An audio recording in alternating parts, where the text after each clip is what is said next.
Welcome to Seek Reality with Roberta Grimes. Joyous conversations about what the afterlife evidence and modern science combine to tell us is true about our one reality. You have nothing to fear. You are eternal and you are perfectly loved. Knowing the truth changes everything. Now, here's Roberta. Dear friends, welcome to Seek Reality. I'm Roberta Grimes, and I'm delighted that you're with us today. We're going to have fun. One of the things that are becoming ever clearer to all of us as we come to better understand what actually is going on is the fact that reality is not material. As Craig Hogan told us last week, it's composed of what we experience in a limited way as human consciousness. And consciousness is a form of energy. So if matter is composed of a form of energy, then it just stands to reason that the most efficient way to treat diseases of our material bodies might well be to treat them energetically and not chemically. And this theory is turning out to be exactly right.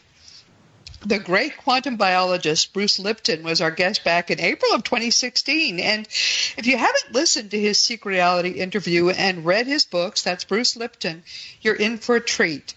On the topic of effective medical treatment, which is something that's actually, when you think about it, very important to all of us, Bruce Lipton says that energy-based treatments are as much as 100 times more effective than our traditional medicine's matter-based chemical treatments. So let's talk about it. Our guest today is Dr. Larry Burk, MD, who is an early practitioner in the emerging field of energy-based medicine. Larry's the author of 2 books, one of which is the recent Dreams That Can Save Your Life, Early Warning Signs of Cancer and Other Diseases. And we discussed that book here on Seek Reality with his co-author, who is Kathleen O'Keefe-Kavanaugh, just a few months back. Today we're going to be talking about his earlier book. I love this. It's called Let Magic Happen, Adventures in Healing with a Holistic Radiologist. And it's a terrific introduction to this whole area of the mind over matter techniques that are certain to become the predominant method of healing by sometime in the second half of this century. We're also going to introduce to you just briefly today the glorious work of the Monroe Institute. This introduction is long overdue. I have always loved them, and I don't know why I haven't talked with them before. As a follow-up, we'll be entertaining Scott Taylor, who's the president of the Monroe Institute, in just a few weeks' time. He'll give you a more complete introduction. But meanwhile, today's guest, Larry Burk, will be part of a wonderful 5-day healing event at the Monroe Institute from November 9th through the 15th. And we're going to talk about that today as well. So we've got a full and exciting plate. Welcome, Larry. I'm thrilled that you're here. Hey, Roberta. Yeah, this is fun to be here.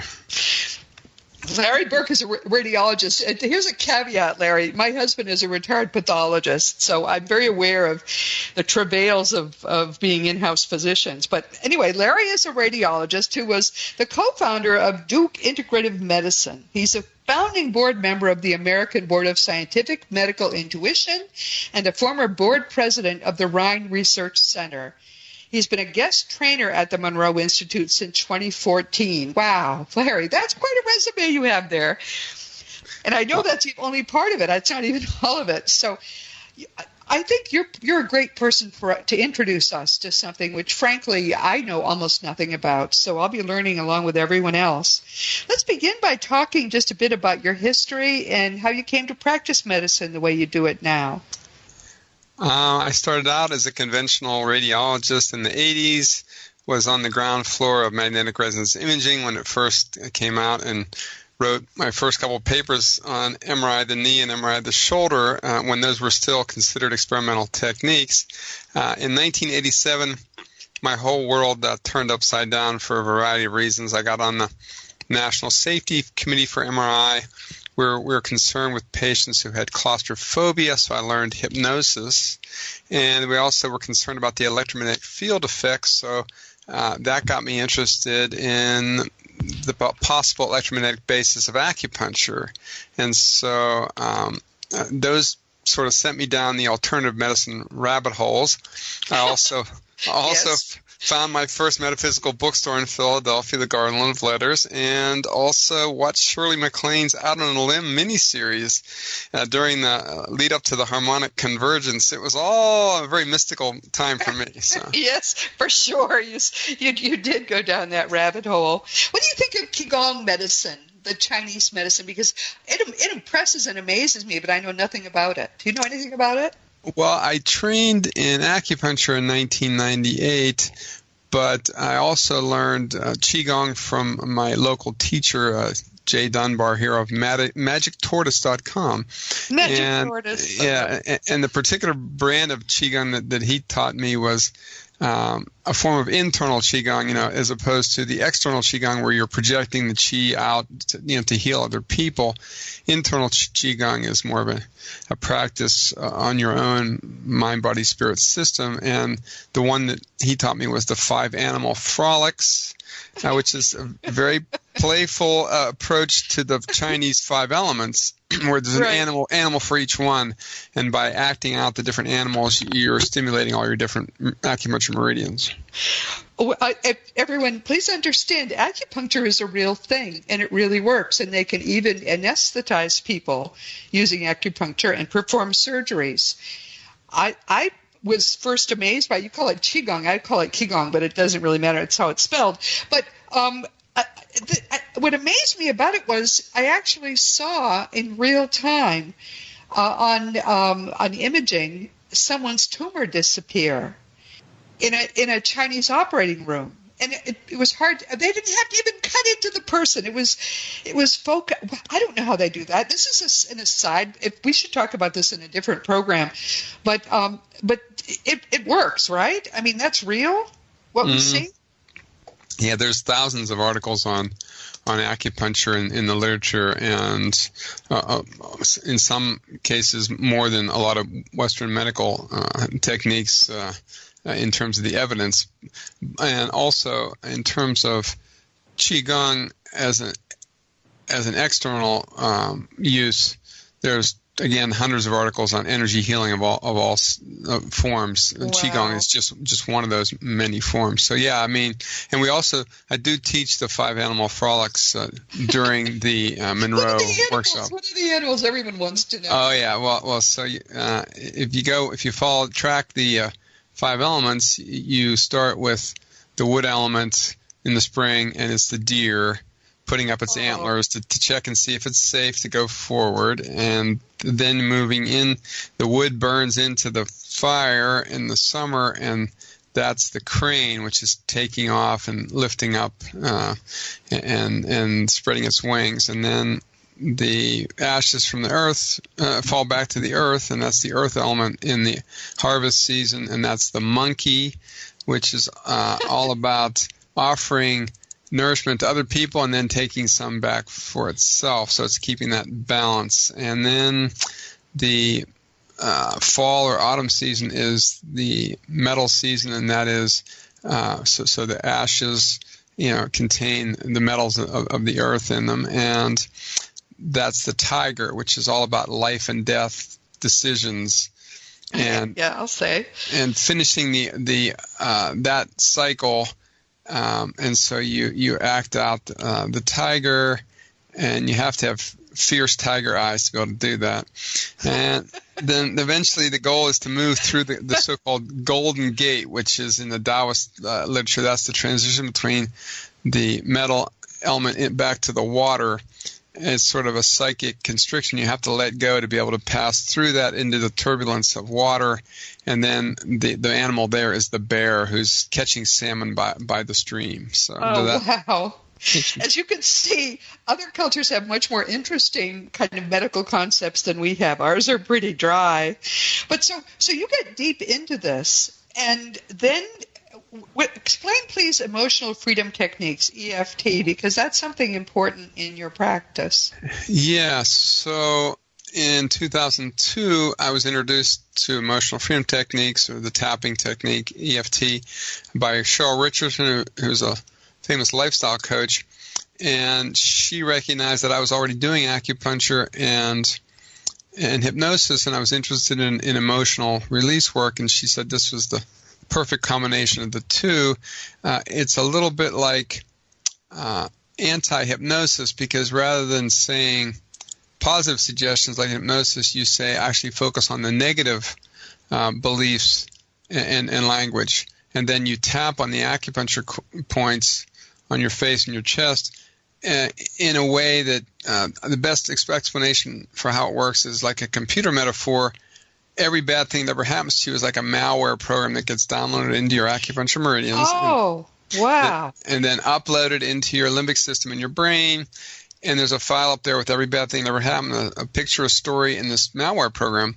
And when we do EFT, we just intentionally find the name of that file and run that program just briefly by repeating the name.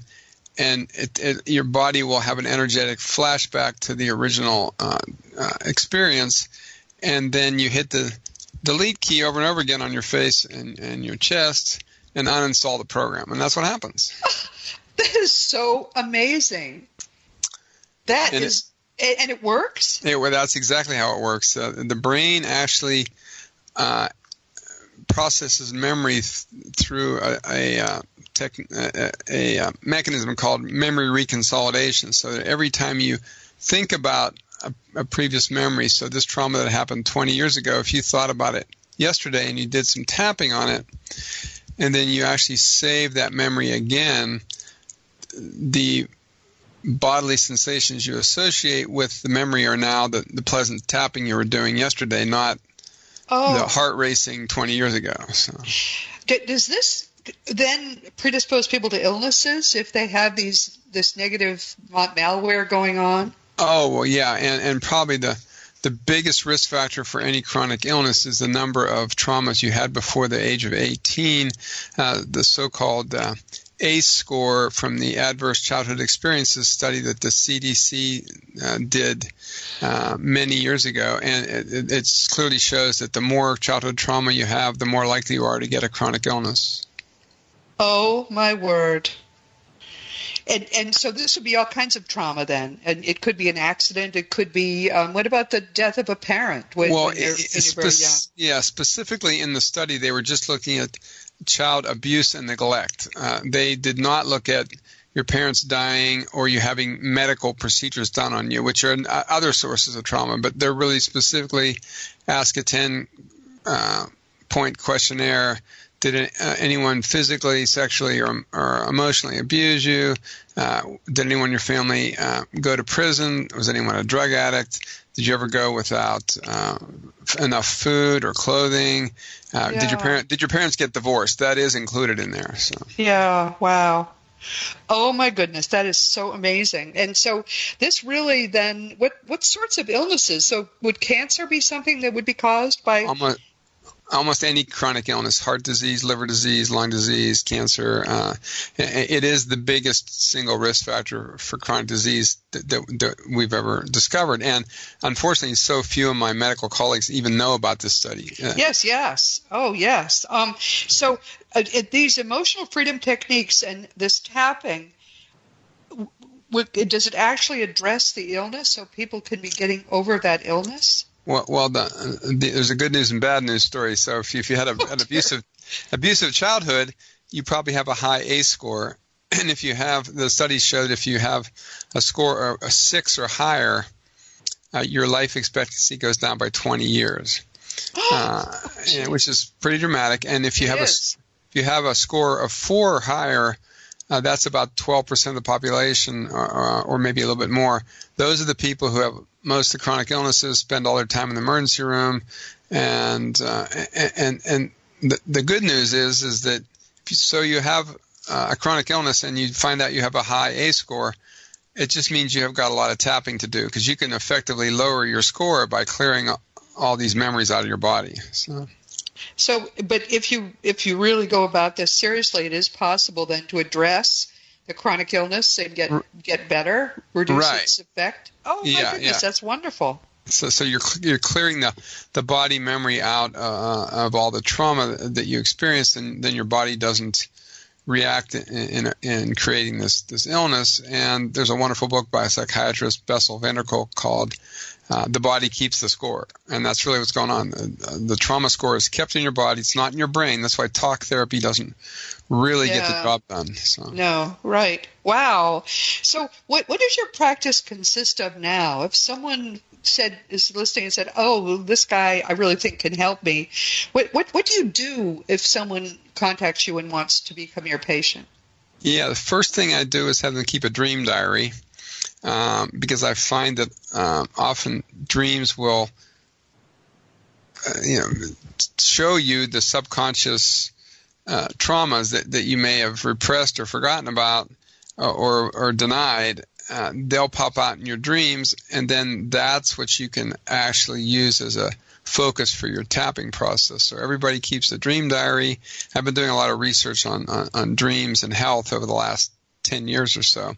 And they keep a dream diary, and then we do the tapping first, and then after that do hypnosis, because once you've cleared out a space of all the resistance and negativity, and then you have a place for the positive suggestions to go in. So we'll do the hypnosis after that, the tapping. And so it's a process then of helping people who have an illness and who have had a traumatic past to get rid of the worst effects of the trauma, so you then can go in and use hypnosis to help them recover from their illness. Am I understanding this? Put a new program in. Really? Yeah. That makes a lot of sense. Until I first started studying the Chinese energy medicine, I was very skeptical. But the more I learned about it, and they swear by it. They use it all the time. The more I learned about it, the more it made sense. And then my very dearest friend has stage 4 cancer, and seeing how chemotherapy, which is a horrible thing. It's poison. Let's see if the poison will kill you or your cancer first, is sort of the theory. See how horribly it wrecked her life. And now there's immunotherapy and CAR T, which is like a whole new beginning. And it's not quite energy, is it? But it's using your body's own facilities to be able to work on that cancer. Well, the way I talk about emotion and energy is linking those two together.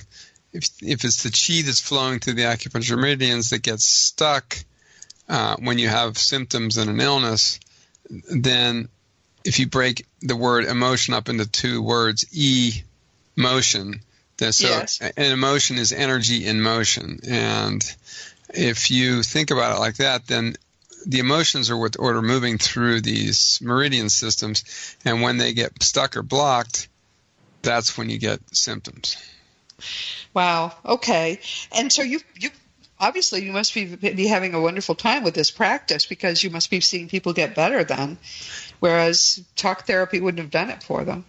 Yeah. Sometimes people have pretty amazing breakthroughs in just one session. Other people with maybe more complicated histories, it takes a little bit longer. But most of the work I do is over Skype or Zoom. From home. So they don't even have to go to where you are, because I think you're in the East, right? I'm in the Durham area, Durham, North Carolina. Okay, great. Yeah, lovely down there. Love it there. So anyone who's interested would simply contact you. We'll give out contact information at the end of our conversation, and also, of course, I'll put it in the materials so that if you're interested, you can at any time just contact Larry. So, what did you call your book? Let Magic Happen? Because I love the title, but it's not evocative of health. Why did you use that title? Oh, I don't have any training in stage magic or sleight of hand sorts of things. So I'm not that kind of magic. It's the magic that we all experience when we have synchronicities in our life that guide us. That's what I'm talking about in terms of magic. Yeah. And are synchronicities important in your work? Definitely. I mean, once people go on a healing quest, and again, keep track of their dreams, keep track of the people they interact with, they'll be inevitably guided by synchronous events that let them know they're on the right track. So. Oh, I love that. I love that. Everyone, if you're not clear about what a synchronicity is, it's, you know how you sometimes, my goodness, there's a coincidence. You were just thinking about your friend Larry, and he called you up. Or, that you hadn't seen someone in 20 years. You've been having a problem. You find the person walking toward you on the street, mention your problem, and your problem is solved. Those things happen in our lives all the time. And people think, oh, it's a coincidence. We are told that statistically, coincidences almost never happen. But all the time, we have these synchronicities in our lives. So I love hearing that you're finding that they're part of your practice, because they really are the work of spirit. I mean, it's spirit that guides your friend to come and say and do certain things at certain times. And it's obviously spirit is behind what you're doing too. Yeah, I think so. I think that's wonderful. This is from the foreword to the book, Let Magic Happen. This fellow, I probably would like to talk with him too. His name is C. Norman Shealy, MD, PhD. He's got a twofer in the doctor department. He's the founding president of the American Holistic Medical Association and the author of Energy Medicine, The Future of Health. He said, the emergence of right brain creativity offers us the greatest potential for the further improvement of health. There's a place for drugs and surgery, most particularly in acute illnesses, but for approximately, get this, 85% of all health challenges, drugs and surgery most often have unacceptable side effects, very true, creating one new problem after another.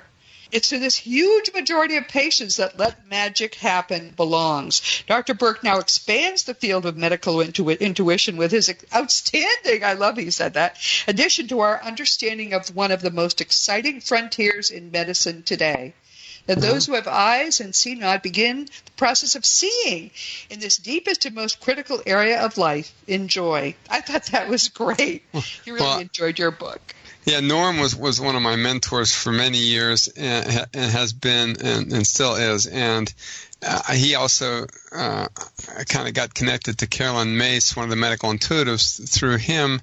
And that's where my interest in medical intuition research came about. And shortly after connecting with Norm and Carolyn, then I met Winter Robinson we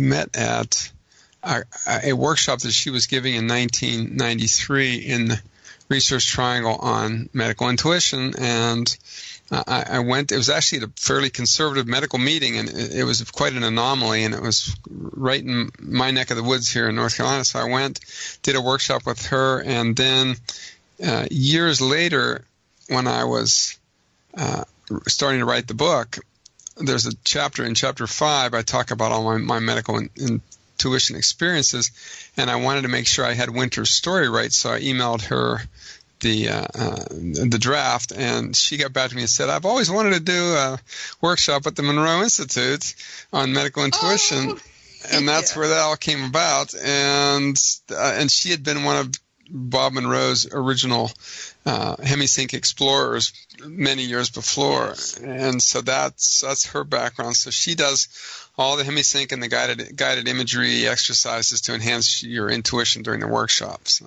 that is a perfect introduction. I'd like to mention the Monroe Institute now, and then we'll talk about what your program will be. The Monroe Institute, if you don't know what it is, this is your job. You need to find out what they do at Monroe.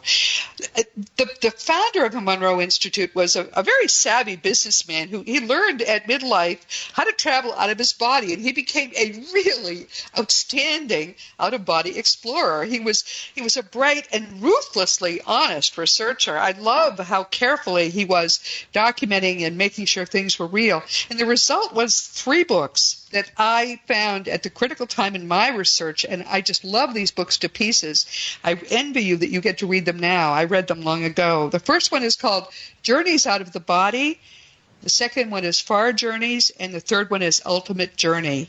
If you haven't read them, you owe yourself this tremendous treat. And so Bob has since graduated, happily, from his perspective, and he founded the Institute before he did, and it carries on his work. This whole hemisync is I can't even. We'll be talking about it in a few weeks with the president of TMI, but this is something that they developed, and if you're interested in going out of body, they can teach you how. They're explorers. Did amazing things. They went into the center of the earth. They went, everywhere. They did rescue work. In fact, they still do rescue work because many people since our culture is so ignorant, many people don't adequately transition. And I actually helped to do Bruce Moen, who has since also graduated. I did a workshop with him, and he had me do rescue work of this woman who died in the end of the 1700s. It was the most amazing thing, Larry. I can't get over it. But the things they do there are boggling. Don't you find them boggling?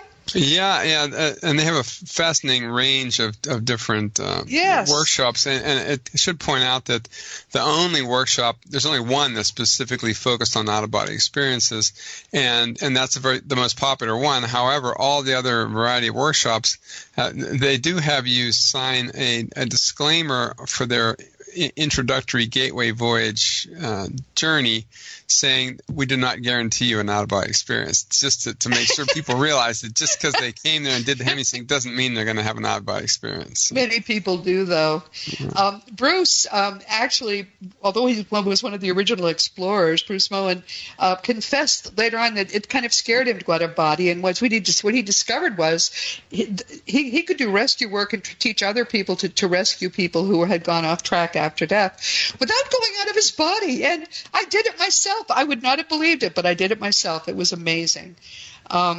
He said he wishes everybody would be doing this every day because that's how many people need to be rescued. But anyway, the Monroe Institute, actually it's monroeinstitute.org, and just go there and find out all the things they do. Their area is really exploring and better understanding consciousness. And since consciousness is the only thing that really objectively exists, they have a lot of exploring they can do, and they do it in a scientific way, which it's not woo-woo. It's not anything but solid. I just think they're wonderful. Yeah, the interesting thing about the people who attend the Monroe Institute workshops, most of the places where I teach tapping or hypnosis or dream work, the audience is about 85% women and 15% men across the board, except at the Monroe Institute. There's a much higher percentage of men who come perhaps because of the technological orientation with the hemisync tape. So it's more like it's closer to 40-60 or 50-50 at Monroe. So yeah, wow, it's they have a lovely retreat too. It's in Virginia, I believe, right? Yeah, it's in the Blue Ridge Mountains of Virginia, and it's all wholesome home-cooked meals, and the room and board are all included in your tuition when you register. So. Wow. Okay, so what Larry will be doing specifically is co-facilitating a 5-day healing retreat at the Monroe Institute that's called Medical Intuition and Symbolic Healing, and it's. Am I right about that? Actually, we've upgraded the second half. We're now calling it Medical Intuition and Dreams That Heal. So. Okay, that's probably better. Medical Intuition and Dreams That Heal. And it's from November 9th through the 15th. And I hope I got this right. It's to help you discover, cultivate, and use your own inner guidance in all its forms as you explore a holistic approach to your health and well-being. Yeah, and the basic premise is we use the hemisync tapes to get people into a slightly altered state of consciousness, and then Winter will voice over the tapes while you're in your little cubicle. It's called the check unit at Monroe. It's wired for stereophonic sound, and that's important for hemisync because you actually play 2 different frequencies of sound into your ears, and it's the difference between the 2 frequencies is what entrains your brain waves into a lower state, from beta down into theta and alpha, and even sometimes into delta, and that's when your Winter's instructions will then be able to go to a deeper level and help you and get in touch with your intuitive abilities, and we'll do different exercises. And then every morning that we do dream work, so we'll have people keep a dream diary, and we spend the first hour discussing a few dreams that people had. And then every evening we do the tapping technique and a variety of other exploratory experiences during the week, and some Qigong exercises too. I should say, Winter has had a season. Winter is Winter Robinson, who's a master of education and is your partner in this, right? She's facilitating it. And she's been doing medical intuition for 30, 40 years, and is one of the senior people, and has taught other people, a lot of other people, how to cultivate their own intuitive skills. Yeah. I strongly urge people who have someone they love who's very ill, or who are very ill themselves and are trying to be healed. Don't just go with your doctor, but also go with trying to heal your body at its energy level, because that's really where the healing is going to happen, regardless of what else you're doing. Chemicals maybe can help, but surgery might help too. But healing whatever caused you to get broken in the beginning is the only way to really heal. So this may help. Now, what do people hope to get out of this kind of event? Well, I guess since you brought up the original title of the workshop had symbolic healing in it, that's been my interest through EFT for many years, and I look at what are called somatic metaphors, and that's looking further into the symbolic meaning of symptoms and disease processes. And people may be familiar with Louise Hay's work with the Heal Your Body book, where you look up the symptom and it tells you the metaphysical meaning of it. But there are at least a dozen other books that do the same thing, and there's symbolic representations in Chinese medicine through the 5 elements and through the chakra system as well. So do you find that they are coordinated in some way, or that they're going at the same principles but from different directions? There's some overlap between the different systems, and my 3 illnesses that I'm most interested in working with are any kind of pain condition, chronic pain, sinus conditions like postnasal drip and sinusitis, and also autoimmune diseases. And when you look at the emotional origins of those 3 major conditions, pain tends to be related to repressed anger in your body. Sinus problems are related to grief or inner crying, and autoimmune disease is related to fear. If you think about how your immune system is responding to a threat, it's under attack, and it's very fearful, and it's going to attack everything around it, including normal parts of your body. So, oh my goodness, that is so interesting, and that does seem to make sense, doesn't it? Yeah, and we got lots of stories about people who whenever people come in with sinus conditions or postnasal drip, I always just ask them, did you have anyone who you lost, just before your sinus conditions, flared up? And almost invariably they'll say, oh yeah, so-and-so died, and I haven't gotten over it yet. And tears are... Isn't that fascinating? Yeah. So it's internal crying that's causing this. It's stuck in your sinuses, running down the back of your throat, and then sometimes it also impacts the lungs too, because in Chinese medicine, the metallic element in the 5-element theory impacts the lungs, and the lungs are considered the organ of grief in Chinese medicine. So. Oh my goodness, this is so amazing. And are these people able to actually be eventually cured by the EFT and the other kinds of work that you're doing? I mean, I used it on myself first and cleared up my postnasal drip, and then told the story. And a psychotherapist came up at a conference and said, "Oh, I think I've got that problem. My husband died 9 months ago. I've had bronchitis and sinusitis ever since, and I've had multiple courses of antibiotics. I'm not getting better, and I'm scheduled for sinus surgery in a couple of weeks. Maybe we should do some tapping on my inner crying." And so we did that, and her sinuses started clearing up in one session, and she called and canceled the surgery. And the surgeon goes, no, you have a mechanical problem in your sinuses. I need to fix that. And she goes, no, I have inner crying, and it's gone, and I don't need to do that. So, oh, poor surgeon. But autoimmune diseases are based in fear? On some very primitive level, if you think about it, it's also a first chakra problem. And the first chakra is that energy center which develops during the first year of life, when the main question that an infant is facing is this a safe place or not? Right. And if you've got very supportive parents and nurturing experiences, then you're going to feel that it's a safe place, and your first chakra will develop normally. A lot of people with autoimmune disease had pretty chaotic first years of life, and as a result, never ever felt totally safe. And that also in the Chinese medicine world would be related to the water element, which is that first element in the cycle, and it's all about the kidneys and the adrenals and fear. So that's where there's an overlap between the chakras and the five elements.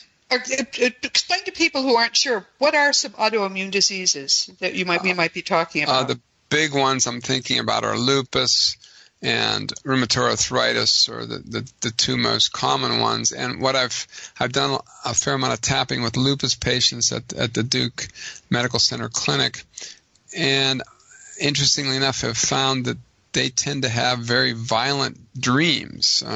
Just in the few that I've worked with, they report having these violent self-defense dreams. And if you think about what their immune system is doing, that's pretty much being played out in the dreams. Yeah.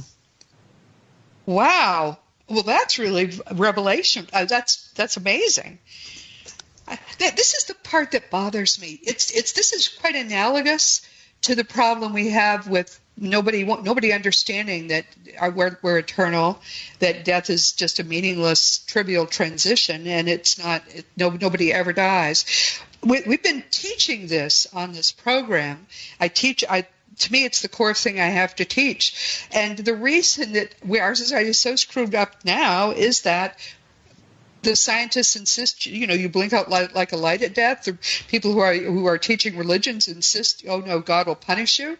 And this is an analogous situation. The surgeons are saying, no, I've got to cut it out. I've got to fix this or that mechanically. And it's turning out that there is a gentle way to approach the same problem and solve it without harming the body. Yeah, and the analogy with our attitudes toward death is a very good one, because our society is obsessed with denying death and avoiding it and spending billions of dollars, forestalling death in the last couple of months of life and wasting all that money, instead of embracing death as a natural phenomenon. So the only thing we fear almost as much as death are our symptoms. Our symptoms are there to be suppressed any way we can with surgery, drugs, anything. Injections these days are a big thing. And instead of looking at symptoms as sacred messages from your subconscious and your body telling you something important, and if you shoot the messenger all the time, you're not going to get the message. So if you shoot the messenger all the time, you're not going to get the message. That's beautifully said. I'll tell you something else that I thought was beautifully said. One of the things you say in your book is that Hippocrates, now he lived, before Jesus. We're talking ancient Greeks here. Hippocrates, who was the father of medicine, said it is more important to know what sort of a patient has a disease than what sort of a disease a patient has. He knew that way back then. I think that's, the other important Greek would be Asclepius, who was the god of medicine and healing way back and there were temples to Asclepius back in before Christ where people would actually go and make a pilgrimage when they had a health issue to sleep overnight in the temple in hopes of having a healing dream that then they would discuss with the priest the next day, and they would either priest would help them interpret it, or they would sometimes they would be actually healed during the dream itself. And so the Asclepian temples, it's also very ironic that the symbol of modern medicine to this day is the single rod of Asclepius with the single snake around it.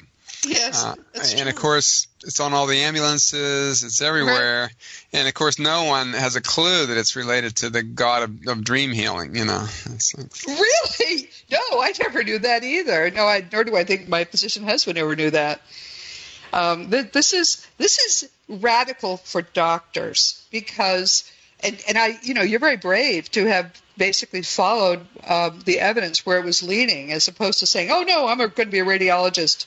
It's all about X-rays and MRIs, but you followed it where it was going, and you have certainly begun something quite wonderful. Well, and my radiology career kind of overlapped with my dream path. About 10 years ago, when a couple of my close friends reported that they'd had really scary dreams about having breast cancer, which prompted them to go and get a mammogram. And that's how the diagnosis was made. It wasn't because they found a lump or had symptoms. And as you mentioned, Kat Canavas had been on your show before discussing the work we did. She was one of the subjects in my research study. And that's it caused me to take dreams much more seriously than I had in the past. Although I've been keeping a dream diary for 35 years myself. So. Oh, I don't dream. Almost never do I dream. Is that a bad thing? Well, everybody dreams, just some people don't remember them. So. I don't remember them at all. And what I found is that, and this is funny, that one of my women colleagues who's a social worker has a husband who's obsessed with dreams and Jung's society and all these things. And she said, he has these amazing dreams and he interprets them, and I have all these sort of mundane dreams, and I'm always sort of disappointed I'm not getting amazing breakthroughs in my dreams. So I just ask her, well, what are you two like in your waking life?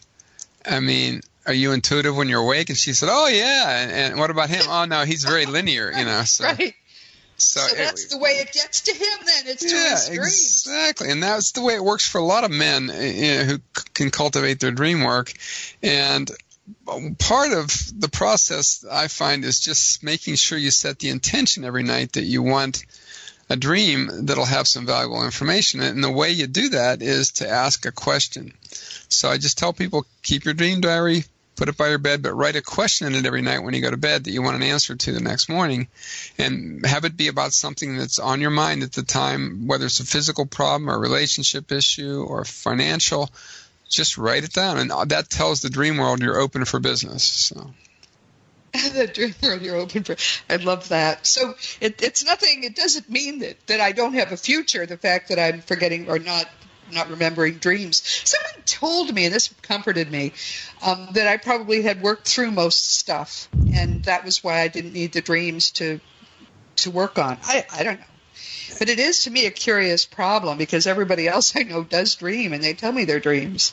And we had a lady come to one of my workshops who, again, said she never hasn't dreamed in years, and all I had her do was just start on a Friday night, just like just write down the intention. She had what we call a dream fragment. She had just a short snippet of a dream the next night. The following night, she had a huge epic dream that she hadn't had anything like in decades. So really, wow. Sometimes just setting the intention that's what you want to have happen. Or particularly if you've got a real dilemma that you're facing that you don't know what decision to make, that's the perfect time to ask for a dream. Yes, and that's also a way to work with your guides, everyone. If there's something you want to better understand or you have a question about, just ask your guides to let you remember something in the morning. Sometimes it may not be a dream you remember, but it may be a sense that you and your guides have talked about it in your meeting at night, and there's the answer for you. That's how for years I worked with my guides. I didn't do anything more conscious than that. It worked beautifully. Yeah, sometimes some of the women in the study didn't have a dream they recalled, but they heard a voice when they woke up telling them to go get a mammogram. Yeah. So. Isn't that wonderful? See how it all fits together, everyone? It's one continuous system. And we only see little bits of it because we are so hamstrung by our dead-ended, the people that we trust the most, the religions and the science just have no idea about what's going on and about the possibilities. Larry, this has been great. I've so much enjoyed talking with you. Everyone, Larry's website he has larryburk.com, and also, I love this, letmagichappen.com. He has articles, a video blog, newsletters, all of that. So go and learn more about Larry on his websites. We'll also put them in the materials, of course. And if you are interested in what he's going to be doing at the Monroe Institute, a great way to introduce yourself to this wonderful, wonderful system. The whole Monroe Institute programs, they're all wonderful. If you're interested in that, just go to Let Magic Happen or LarryBurk.com, and you'll find links, right? There's a little video. There's links to the Monroe website, and there's plenty of resources there to get you to Monroe. And it's usually a fun, sort of intimate environment. We have like around 20 people, and so you get a pretty deep dive into your own intuitive abilities. So. I love it. Well, thank you so much, and consider yourself hugged. We'll be doing this again. Excellent. Yeah, thank you, and I look forward to your interview with Scott Taylor. He actually comes from the near-death experience world, so he'll be a great interview as well. So that's great. Everyone, meanwhile, this has been Seek Reality with Roberta Grimes. I'm really glad you could be with us today. Please never forget that you are a powerful, eternal being. You never began, you never will end. When you really understand what that means, everything is going to change for the better for you. Now, one of the other things we should have been covering on Seek Reality long since, and I just haven't done it, is some of the religions and the religion-like institutions that were formed in the 19th and 20th centuries to concentrate on the survival of human consciousness. And we're going to be talking about that next week.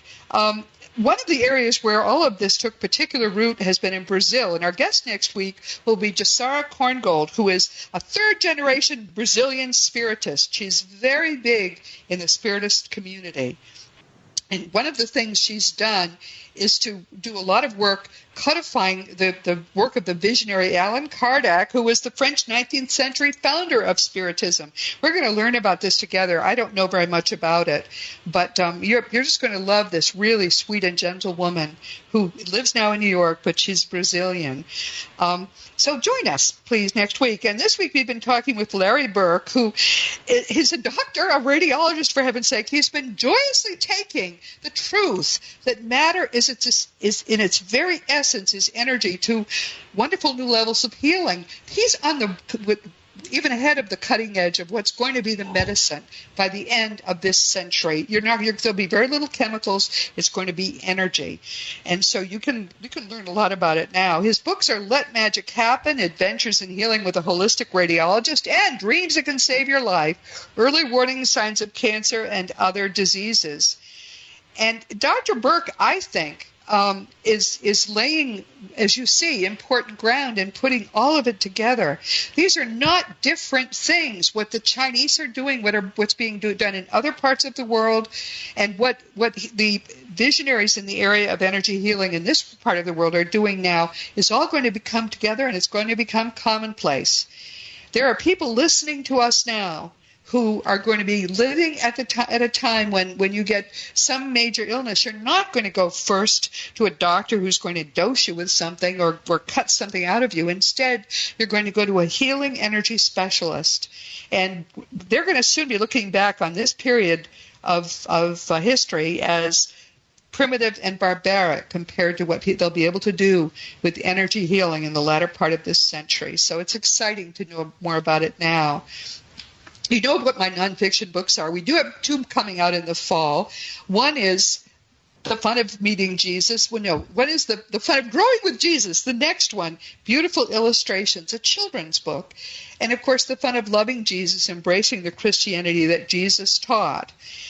If you want to talk about anything at all, don't hesitate to email me. I get emails every day from people who have questions, have comments. They just sort of want to know more about some things, and I'm happy to answer them. I consider it a very important part of the reason why I'm here.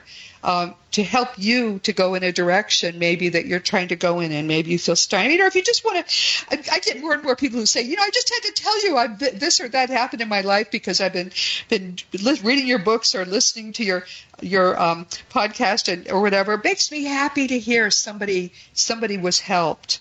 Of course, past episodes of Seek Reality are available in a lot of places: webtalkradio.net, realrevolutionradio.com, iTunes, iHeart, and the wonderful people at Dream Vision 7 Radio. Also, if you'd like, you can just get an app. I don't understand apps, but nevertheless, it's for free in the iTunes App Store, and it will just give you, every week, will give you the next episode of Seek Reality. Please also think about checking out my blog posts, because we tend to go into more depth there and go into things we might be not quite ready to talk about on Seek Reality. So I'd love to just invite you to come and check out what we're doing there. And of course, meanwhile, this has been Seek Reality with Roberta Grimes. Please enjoy, please love, please be happy, please make the most of this coming week in our one reality. Please know most of all that you are a powerful, eternal being, and you, most of all in the whole universe, you are infinitely loved. You've been listening to Seek Reality with Roberta Grimes. Roberta blogs and answers questions at robertagrimes.com. Join us every week as we explore what the afterlife evidence and modern science combine to tell us is true about the one reality we all share. Knowing the truth changes everything.